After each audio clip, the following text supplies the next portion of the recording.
Welcome to a quick recap of Tata Steel Chess 2025, which concluded yesterday in Wijk. So you can see the final standings here. Gukesh first, Pragg second. That's not the final standings because these guys had a tiebreak between each other, but I just want to show you how it went. Tiebreak third. Vladimir Fedoseev, who had a very good run, finished fourth, and Anish, Wijk, Pintala, and Fabi, guys. Fabi finished 6 out of 13, 8th place, and he is below 2800 as far as I'm aware of. Yeah, he lost 20 rating points, so he's away from 2800 club. But now let's see the tiebreak between Gukesh and Pragg. So, first game.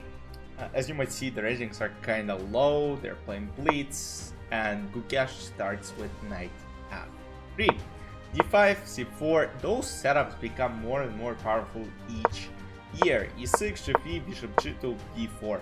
So we get this so-called new Catalan defense.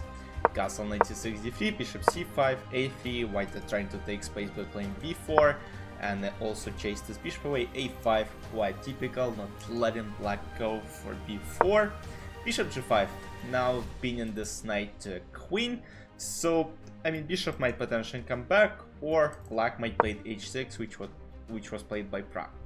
Takes, and now knight d2, and this bishop for knight trade is actually not bad here, because your knight is going to e4 and we're trying to capture this bishop on c5, and these positions are more or less equal. Queen e7, knight e4, and Pragg doesn't even bother protecting this bishop, let's say, by playing bishop a7, because apparently there is a very strong b4 and white got what they wanted. They potentially open b file, and if knight b4 here, there's knight d4, and white are exploiting the spin on a file.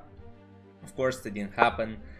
Black played a4, and usually this b3 square might become a potential target for black. They might go knight a5, knight b3, takes, knight goes to d2. Potentially, of course, Gukesh wants to play b4, but he has to play a cost for it, and the cost for it will be a bad pawn structure, because this pawn on a3 will become an isolated weakness. Castle, queen c2, e5, b1, and now he prepared b4 and he goes for it. b3, queen e7, rook b5, trying to press e5, trying maybe even potentially push a4, a5, which probably doesn't work. There is a knight before c5, white need to calculate. Rook a3, decided finally to take, and rook goes to e1. The best according to computer was just to take stakes, and then queen b2, trying to trade queens. And the problem is, even though white are down a pawn, they still have a lot of pressure on black's queen side. But rook a7 was played after rook e1, queen b2, still pressing this pawn, rook d8, h4. So this bishop is kind of stuck, and this bishop will be there for a long time. And after knight b8, even though, guys, look at these pieces, knight on b8, bishop on c8, rook on d8, rook on a7, they look awkward, right? But computer evaluates, as you might see here, slightly better for black pieces, which, you know, I can only name it as an exception, because right now, let's say e3 is played. Gukesh has a clear idea. He wants to take, and he wants to basically pin this queen on a file. c6, rook b3, queen c7, and it turns out that even though black have their pieces on the last rank, I mean, it doesn't matter, they're still a lot better. Knight a6, kind of first mistake. c5 is better according to computer and kind of take control over the center. Yeah, c5 I can understand why, let's say, Pragg would not play it, because you kind of weaken d5, you kind of let this bishop be activated on this diagonal, potentially b7 ideas. But while bishop on g2 right now is watching towards the c6 b7 pawn structure, so it's totally understandable. Knight a6, knight is going to c5 at some point and trying to press d3. Again, logical move, mistake by computer, but computer is crazy. Queen d6, takes, and now queen goes to b6, and the point is, now this rook is attacked, this rook is left unprotected, because basically queen d8, queen c8, and white will win the game. Rook a8.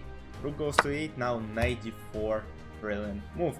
The point is, after queen d4, rook e8, white are winning this queen or rook, and this is kind of the same setup we'll see later in the game.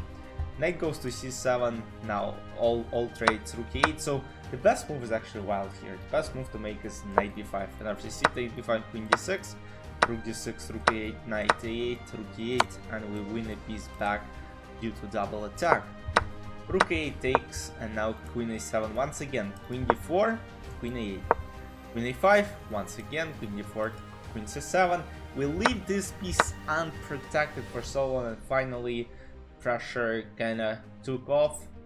Black took, white took, queen d3, rook e7, trying to press f7 pawn.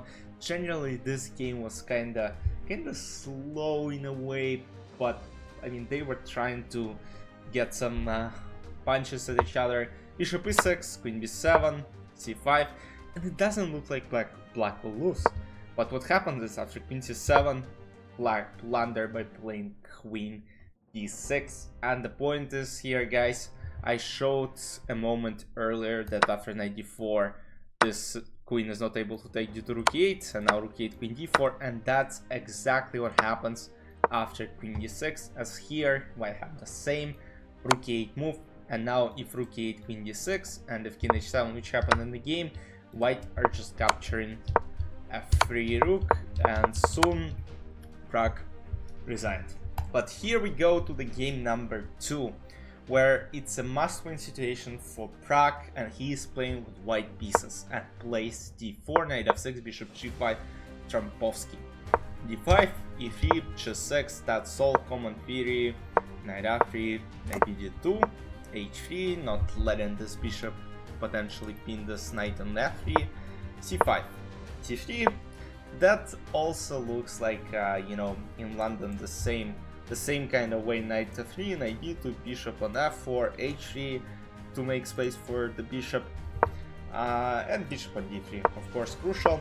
So some might actually go like bishop a6, you know, because this is pretty annoying, and you know, I would probably play something bishop a6, but generally I would understand why it wasn't played, because alright, you kind of trade more pieces, but I would say this bishop is kind of annoying on d3, so maybe not, but you still will have to deal with this bishop somehow, and bishop a6 is a great way to just get rid of it, because bishop is not going to f5, it's not going to g4, e6, d7, like, you can develop it to b7, but it's not doing anything there. Knight c6, castle, h6, bishop f4, knight d7, and trying to play e5 and take control over the center. Once again, Gukesh only needs a draw in this game.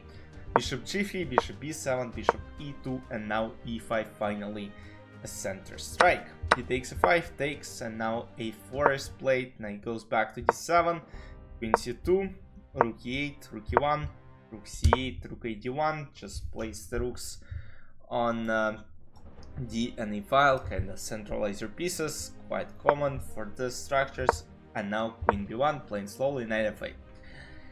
Knight f8 is slightly out of place here. I'm not sure why knight f6 is not a move here, which is simply protecting e4 square, because after knight f8, surprisingly, there is a very strong e4, which wasn't played in the game, but basically it's a typical center push, and white are getting a lot better. Let's say d takes e4, there is even bishop d3, pinning on e-file, and we'll take on e4 on the very next move. Bishop f1 was played instead, knight goes to e6, like, I'm not sure what, like, is Gukesh trying to play d4, and that was his plan all the time. He's just trying to simplify as much as possible. And after e4, d4 is played, queen c2 again, there was some e5 and potentially knight d4, knight goes to d6, queen c2 is alright as well, knight h2, rook d8, e5, and at this point, alright, computer gives white, I mean, not a small edge as you might actually see, plus 0.86, but you can't really understand like why, because look, bishop is very active, a lot of threats potentially, so yeah, there are concrete ideas for white. And after knight g4, let's say h4 should have been played here, and after knight e6, knight g4, do it this way. But after knight g4, there was apparently knight e5, and after takes, I'm not sure what was Gukesh worried about. Oh, apparently there is rook e5. Oh, maybe that's what he was calculating. Because yeah, here he has to find this, otherwise it's lost. So knight h takes. That's actually a crazy line. Yeah, probably he was calculating some lines along here and he couldn't find this. Yeah, knight h is probably an impossible move if you try to calculate d, but otherwise he wouldn't really go for this pawn capture. So it's clearly understandable. King h8, but there are gems of such levels, so they might actually calculate it. You never know. Knight c4, and now it turns out that white have a lot of pressure. Knight d6, knight d6, rook f8, and you might actually see that things are not going well for black pieces. Their pieces are not moving, their pieces are very passive, while white are just simply destroying black. Queen c1, takes, knight h6, and the game was slowly wrapping up. Takes, knight b4, rook d2, takes, rook d1, knight c6, bishop b5, knight e7, bishop h4, and now white are winning the piece due to this knights being unable to protect themselves. And in the next game, Pragg was playing with white again. I'm not sure how the pairing was happening, but you can let me know in the comment section. Pragg starts with d4 again, and he's not going for Jankowski. Instead he goes for knight f3 and now chooses London system. e6, e3, c5, bishop e2. Once again, like main lines go knight d2, c3, and usually bishop doesn't go to e2. Like, yeah, bishop e2 is more of like reliable, stable option as opposed to, let's say, going for regular c3, knight bd2, and then potentially going for this kind of triangle, bishop d3, knight d2.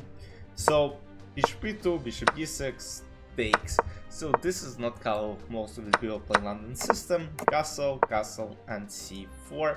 This structure looks mostly like Queen's Gambit accepted. Knight d2, and we get early endgame. Bishop e7, bishop e2, knight d5, and the cost of mistake in those positions is actually very, very high, because they're fighting for the first place. Pragg is playing with white pieces, so the nerves are there for sure. Bishop b5 takes, and I think Gukesh is quite safe in the structure. Like, rook is opened, potentially c8, I mean, maybe trade rooks, but he can put a lot of pressure on this queenside pawns, as we will see later in the game. a3, knight c6, rook d1, rook c8, king f1, king goes to the center, knight goes to c4, and now, as you might actually see here, a lot of pressure is put on this queenside pawns. Takes, rook c2, rook d1, king e2, rook b1, and now black are taking this pawn. Knight c3, takes, knight b5, knight c4, and once again a lot of pressure on this pawn. a4, knight b2, and still this pawn has been taken. So instead we get the following position, which, you know, on this level I assume like probably 100% of the games will finish. I mean, black have chances to win this game, but what we'll see is unexplainable mystery. So of course white kings is very, very active. It's going to b6, it's going to be taken on b7, but it still doesn't explain what happened afterwards. Knight a7, bishop b8, knight c8, and here this knight is not even letting this king go anywhere near the pawn, so it's pretty tough to actually get to this pawn and take it.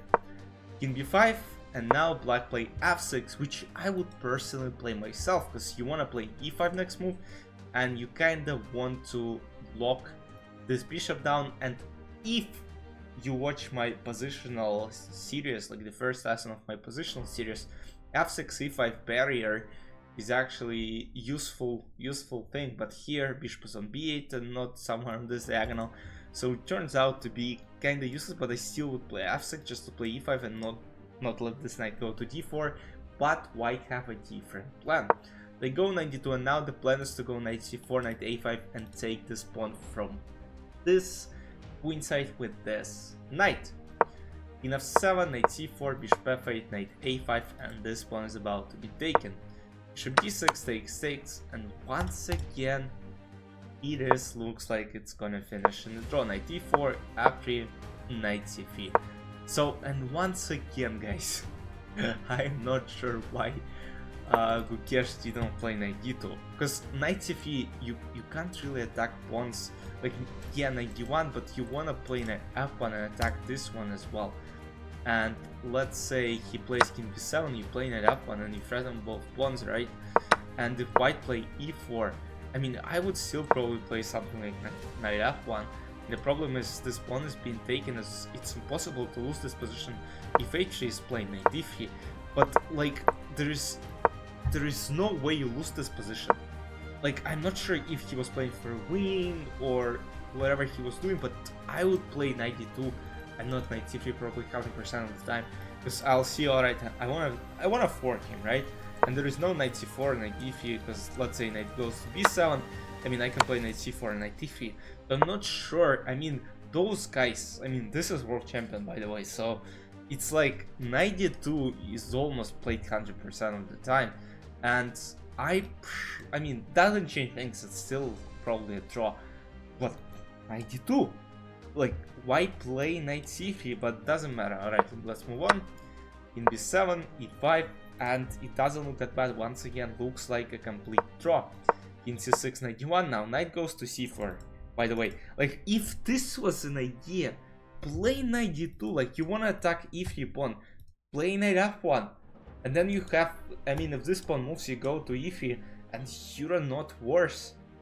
But I mean, king e6, e4, at g6, once again, I mean, complete draw. Takes, knight f2, and king d6, knight c4, king e6, and once again, I'm not sure, but maybe after king d6 again would have agreed to a draw. King f6, king c4, knight g4, knight f1, knight f2, again pressing this pawn, and now this king is activated and potentially this pawn might get lost. Knight d3, knight e3, knight f4, king d6, knight d3, and now it turns out that white are taking the pawn. I mean, I'm not sure, guys, you again tell me in the comments if this game was played with increment, but I assume it was. Yeah, it was indeed played with increment. So there's just moves that I can't even explain. I think I would get a draw in the position after, let's say, where I showed you, wait, knight d6. So yeah, I would get probably a draw in the position like this and play knight d2. But knight d3, and now it turns out this pawn is lost. And after knight d3, king f4, knight f2, king f3, knight g4, king f4, knight f6. Basically, Gukesh is losing, which was very surprising. And the problem is, after king g3, there is king g5 and king g2, king h4. Pragg takes the pawn, and he has no troubles promoting it and winning the game. And Pragg, despite them both finishing with 9.5 points, or 8.5. My apologies to you guys, 8.5 points. Pragg has won the first major event of the year. I mean, I can't say it's surprising, but it's definitely something that I wouldn't really expect, considering that Fabio was playing. Gukesh almost ended up winning the event, but he just made some, yeah, that just where nerves hit, and he's still probably very tired after the World Chess Championship match. I'm not sure what the next big event is. I mean, there is House, Freestyle Chess, and as per my sources, I mean, you know, I'm reading a lot of news. As you're watching this video, we might get a Freestyle World Chess Championship, official Freestyle World Chess Championship, because I think Magnus and Jan Büttner paid the money for the trademark of World Chess Championship, so let's see what happens. Anyways, you know, it's hard right now everywhere, so crazy things going on. Hope you guys enjoyed. I'll see you in the next videos. Bye bye.